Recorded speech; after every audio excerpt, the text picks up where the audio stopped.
A long while ago, perhaps as much as 2,000 years, there was a rich man who had a wife of whom he was very fond, but they had no children. Now in the garden before the house where they lived, there stood a juniper tree, and one winter's day, as the lady was standing under the juniper tree, paring an apple, she cut her finger, and the drops of blood trickled down upon the snow. "Ah," said she, sighing deeply and looking down upon the blood, "how happy should I be if I had a little child as white as snow and as red as blood." Not long after this, a pretty little child was born. It was, as the lady wished, as red as blood and as white as snow, and as soon as she had looked upon it, her joy overcame her, and she fainted away and died. Then her husband buried her under the juniper tree, and wept and mourned over her. But after a little while he grew better, and at length dried up his tears, and married another wife. Time passed on, and he had a daughter born, but the child of his first wife, that was as red as blood and as white as snow, was a little boy. The mother loved her daughter very much, but hated the little boy, and bethought herself how much she might get all her husband's money for her own child.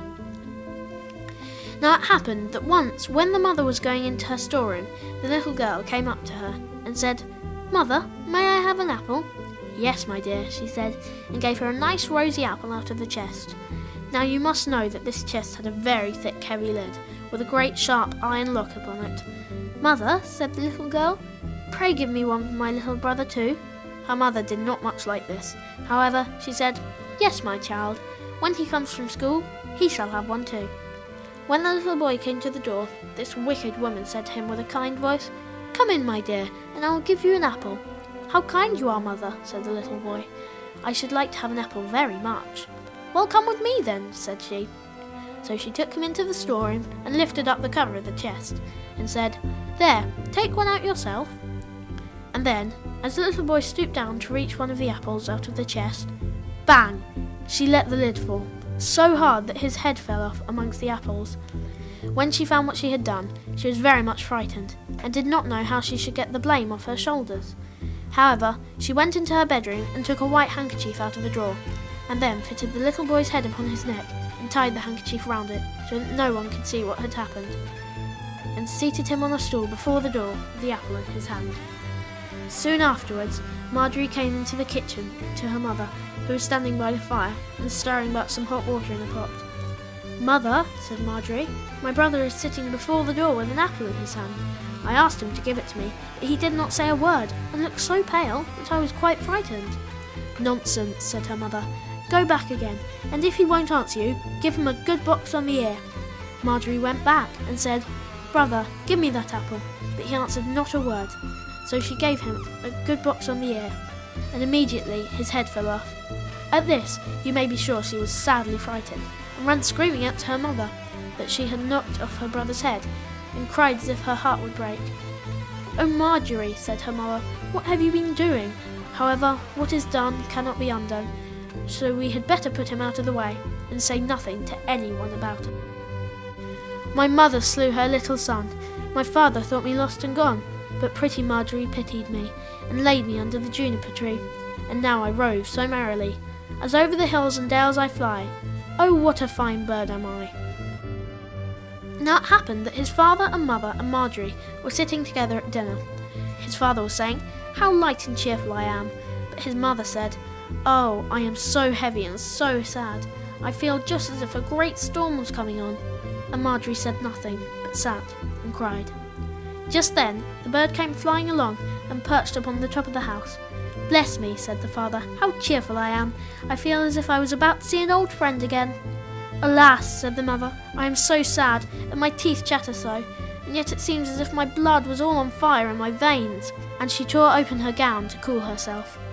And Marjorie sat by herself in a corner, with her plate on her lap before her, and wept so bitterly that she cried her plate quite full of tears. And the bird flew to the top of the juniper tree and sang, "My mother slew her little son." Then the mother held her ears with her hands and shut her eyes close, that she might neither see nor hear, but there was a sound in her ears like a frightful storm, and her eyes burned and glared like lightning.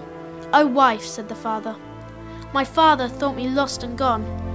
What a beautiful bird that is, and how finely he sings, and his feathers glitter in the sun like so many spangles." but pretty Marjorie pitied me and laid me under the juniper tree. At this, Marjorie lifted up her head and sobbed sadly, and her father said, "I must go out and look at that bird a little nearer." "Oh, don't leave me alone," said his wife. "I feel just as if the house was burning." However, he would go out to look at the bird, and it went on singing. "But now I rove so merrily, as over the hills and dales I fly. Oh, what a fine bird am I!" As soon as the bird had done singing, he let fall the gold chain upon his father's neck, and it fitted so nicely that he went back into the house and said, "Look here, what a beautiful chain the bird has given me. Only see how grand it is." But his wife was so frightened that she fell all along the floor, so that her cap flew off, and she lay as if she were dead. And when the bird began singing again, Marjorie said, "I must go out and see whether the bird has not something to give me." And just as she was going out of the door, the bird let fall the red shoes before her, and when she had put on the shoes, she all at once became quite light and happy, and jumped into the house, and said, "I was so heavy and sad when I went out, and now I'm so happy. See what fine shoes the bird has given me." And then the mother said, "Well, if the world should fall to pieces, I must go out and try whether I shall not be better in the air." And as she was going out, the bird let fall the millstone upon her head and crushed her to pieces. The father and Marjorie, hearing the noise, ran out, and saw nothing but smoke and fire and flame rising up from the place. And when this was past and gone, there stood the little boy beside them, and he took his father and Marjorie by the hand, and they went into the house and ate their dinner together very happily.